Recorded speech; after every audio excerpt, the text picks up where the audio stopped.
एक बार की बात है, एक छोटे से गांव में एक पुराना और वीरान हवेली थी।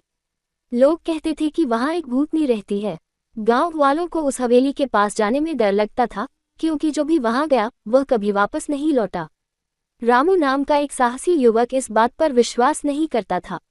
वह गांव के लोगों का डर खत्म करना चाहता था। एक रात रामू ने तय किया कि वह उस हवेली में जाकर सच्चाई का पता लगाएगा। उसने अपने साथ एक दिया, कुछ खाने पीने का सामान और भगवान की एक मूर्ति ली। हवेली में घुसते ही वहां की ठंडी हवा और अजीब सी आवाजें सुनकर रामू का दिल थोड़ा कांप उठा, लेकिन उसने हिम्मत नहीं हारी। उसने देखा कि हवेली के अंदर सब कुछ टूटा फूटा था। दीवारों पर धूल और जालों की मोटी परत थी।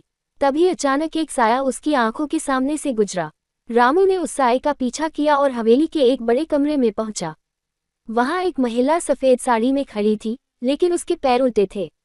रामू समझ गया कि यह भूतनी है।